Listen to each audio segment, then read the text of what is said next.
বাবা বাড়ি থেকে বাবা একটা কোদল নিয়েছে রে বাবা, কবরস্থানের দিকে যেতেছিলেন।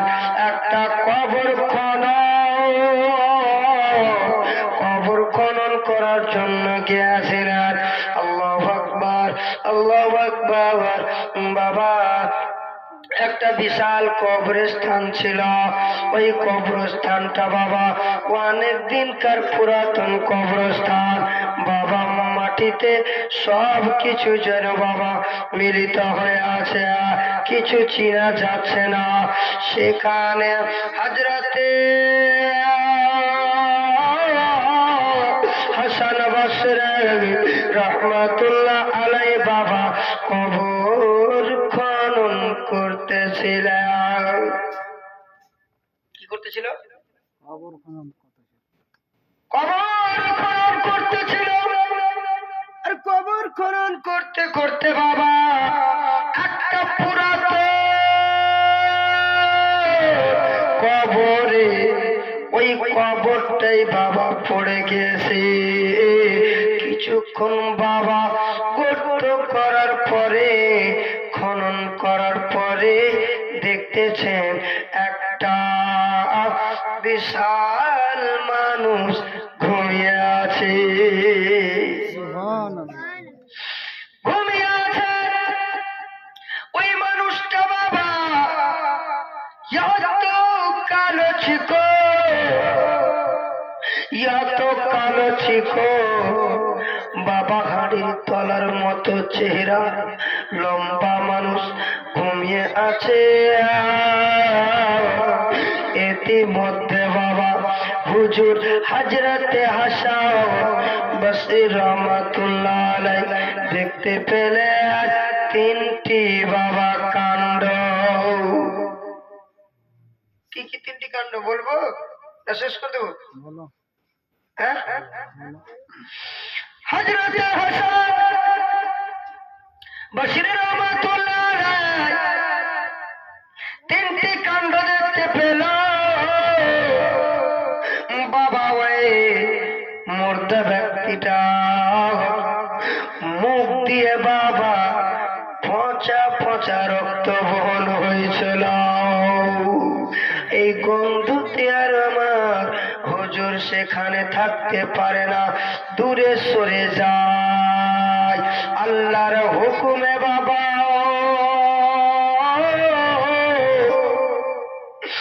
বাবা আল্লাহর হুকুমে জীবিত হলো, বিইজনিল্লাহ আল্লাহর হুকুমে জীবিত হয়ে গেল।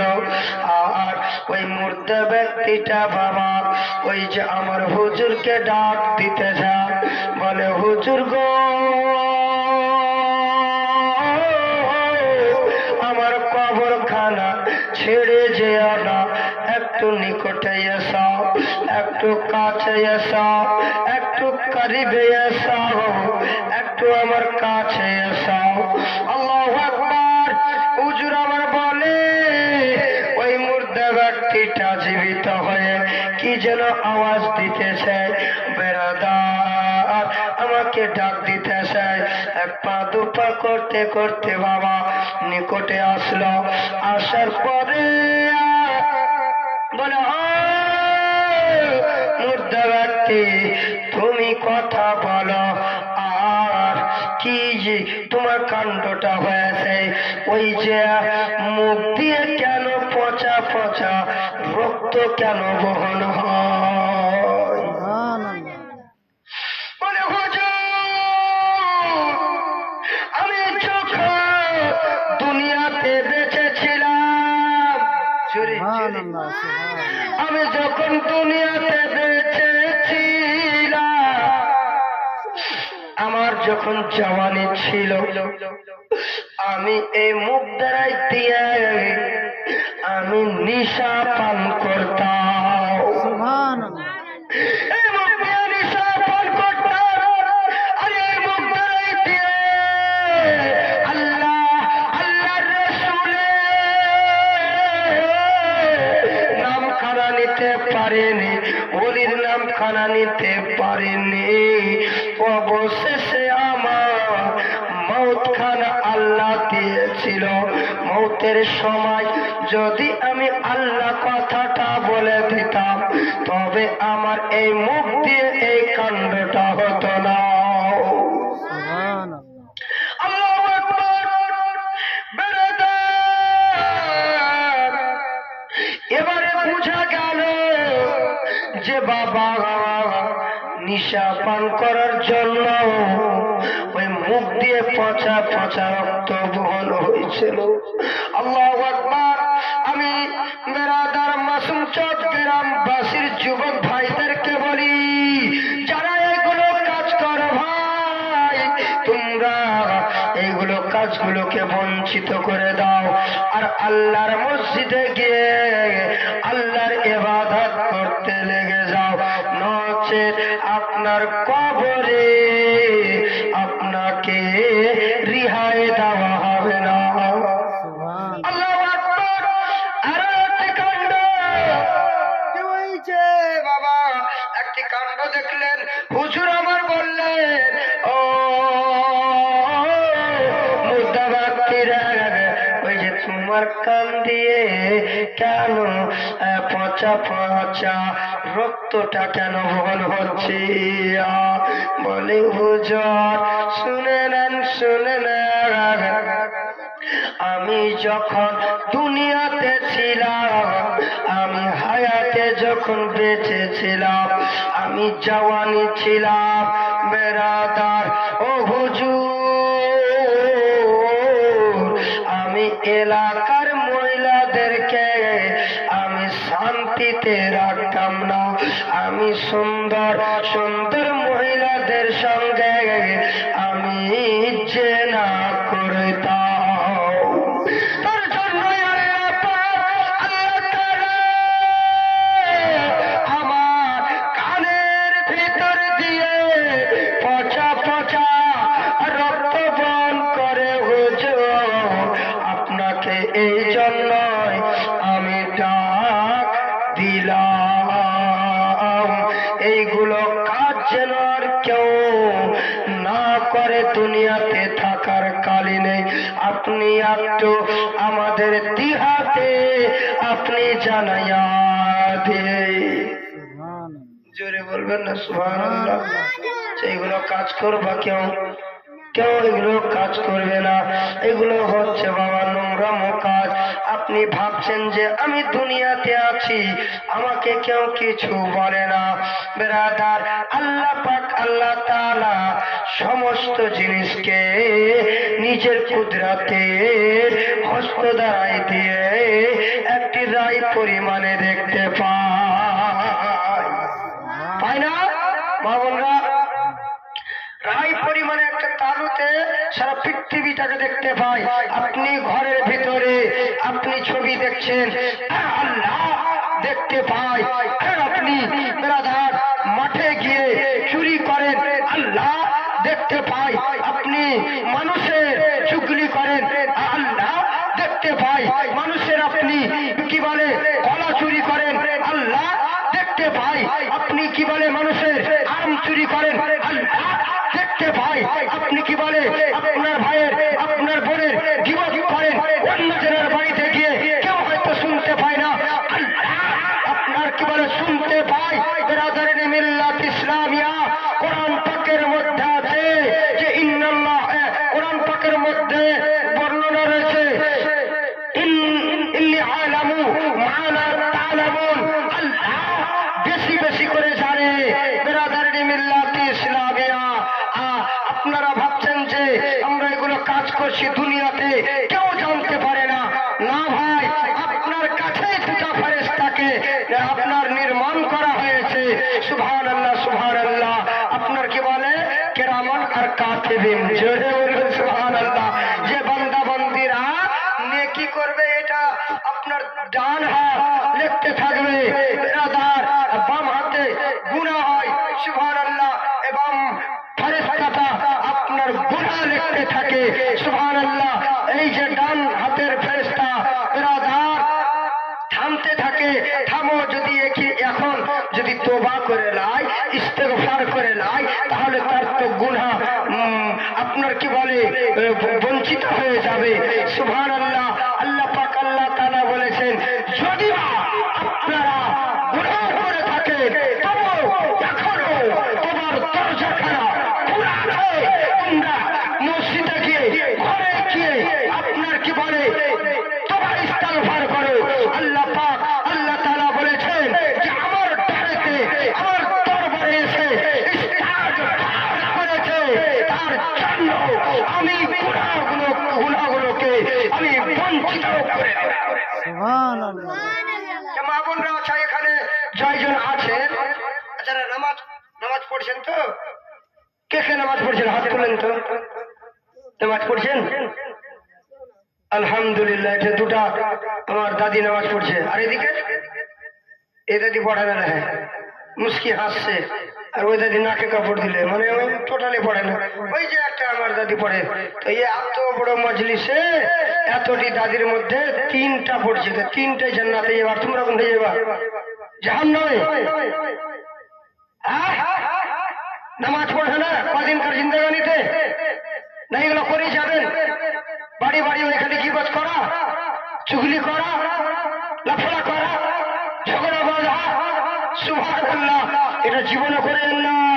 চুগলি হচ্ছে 1 নম্বর গুনার পাহাড়। জোরে জোরে 1 নম্বর গুনার পাহাড়। আপনি কেউ মেরে দেন, ছোট গুনাহ হবে। আপনি কারো চুরি করেন, ছোট গুনাহ হবে। আপনি কারো আঘাত কথা বলেন, ছোট গুনাহ হবে। কিন্তু কি চুগলি করা, এখানকার কথা ওখানে লাগানো। বলেছেন ব্রাদার, আমার রাসূলুল্লাহ বলেছেন যে চুগলি যারা করে নিজের ভাইয়ের জীবিত মাংসকে ছিঁড়ে ছিঁড়ে খেয়ে নেয়। এটা করবেন? নিজের ভাইয়ের মাংস খাবেন? এটা কেউ করবেন না। বুঝতে পারলেন তো? নামাজ, আমার এই দাদিগুলো নামাজ পড়বেন। নামাজ ছাড়া কোনো গতি নাই। কোরআন পাকের মধ্যে 30 পারার মধ্যে বলেছে, ফামাইয়ামাল মিসকালা যাররাতিন যাররাতিন খায়রান ইয়ারা ওয়া মাইয়ামাল মিসকালা যাররাতিন শাররান ইয়ারা। সুবহানাল্লাহ। জোরে বলবেন সুবহানাল্লাহ।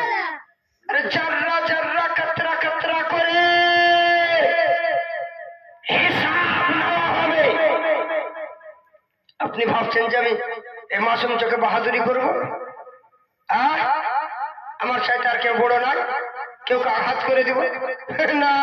কোরআন বলছে তোমাকে ছাড়া হবে না। মাথা থেকে নিয়ে পা পর্যন্ত তোমার কথা বলতে থাকবে কিয়ামতের ময়দানে, হাসরের দিবসের দিনে, নফসি নফসির সমান। আপনি ভাবছেন যে না আমি কথা বলবো না, আল্লাহ জবাব আমার কাছে সওয়ালের জবাব দিতে পারবে না। না না, আপনার চোখে কথা বলবে, আপনার নাক কথা বলবে, আপনার জবানে কথা বলবে, আপনার হাত কথা বলবে, আপনার পা কথা বলবে। বেরাদারি মিল্লাত ইসলামিয়া, আপনারা সাবধান হয়ে যান। ইনশাআল্লাহ আপনারা আমল করেন।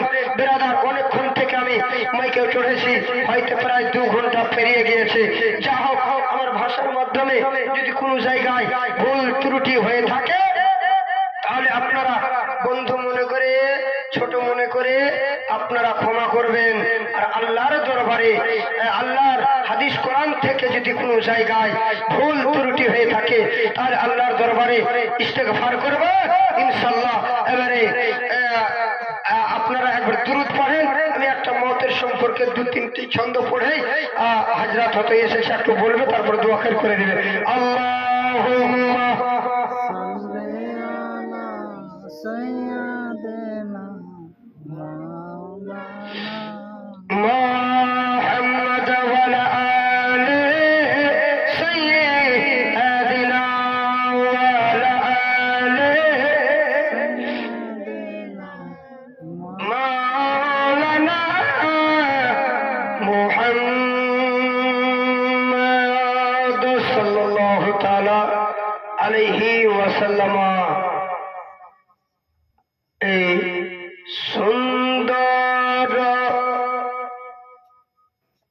সুন্দর পৃথিবী একদিন ছেড়ে যেতে হবে রে মা, চলে যেতে হবে। সুবহানাল্লাহ। না থাকবেন আপনারা আজীবন? টাকা পয়সা খুব জোগাড় করছেন, দান খেরাত তো করবেন না? টাকা পয়সা দিয়ে 20 বারা তারা বাড়ি করলে ঢুস করে যখন চলে আলো বাস হলো 10-20 বাড়ির তালা। তার জন্য এটা শায়রি বলেছেন যে এই একটা সুন্দর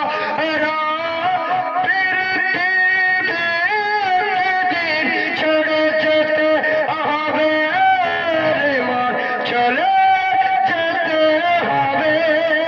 সুবহানাল্লাহ। এই সুন্দর পৃথিবী একদিন ছেড়ে যেতে হবে রে মা, চলে যেতে হবে। সুবহানাল্লাহ। এই 7 কোঠরির একটি সুন্দর পাখি, জোরে জোরে জোরে সুবহানাল্লাহ। যেটা কয়টা কোঠরি আছে? 7টা কোঠরির ভিতরে আমাদের পাখি ভরা আছে। একটা আওয়াজ, ওই পাখিটা যখন চলে যাবে জমিনে শুয়ে যেতে হবে। তার জন্য শায়রি বলছেন যে এই 7 কোঠরির একটি সুন্দর পাখি যখন উড়ে চলে যাবে মা, খালি পিছরা পড়ে রহিবে। এই 7 কোঠরির একটি সুন্দর পাখি যখন উড়ে চলে যাবে মা, খালি পিছরা পড়ে রহিবে। এই দাঁড়াও।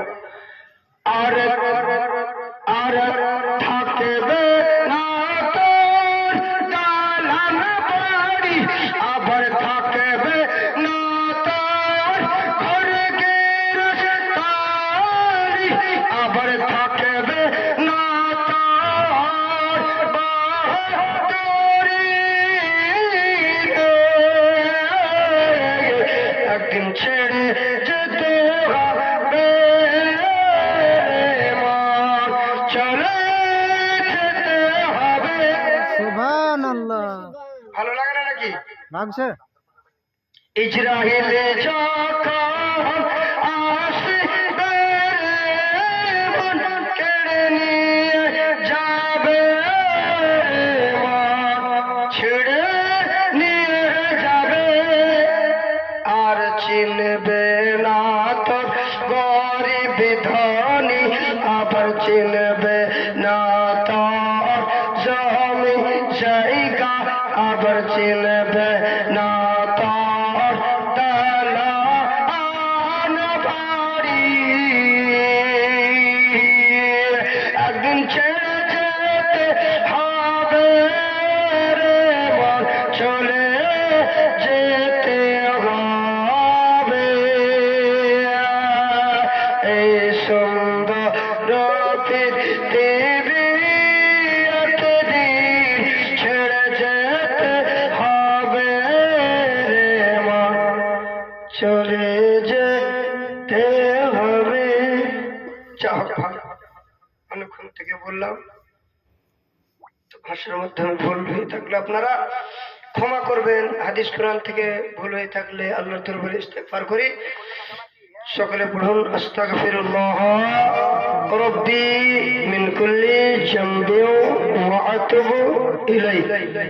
লা ইলাহা ইল্লাল্লাহ, লা ইলাহা ইল্লাল্লাহ, লা ইলাহা ইল্লাল্লাহ, লা ইলাহা ইল্লাল্লাহ, লা ইলাহা ইল্লাল্লাহ, লা ইলাহা ইল্লাল্লাহ, লা ইলাহা ইল্লাল্লাহ, লা ইলাহা ইল্লাল্লাহ। ইল্লাল্লাহু মুহাম্মাদুর রাসূলুল্লাহ সাল্লাল্লাহু তাআলা আলাইহি ওয়াসাল্লাম। ভাই এবারে আপনাদের সম্মুখে হয়তো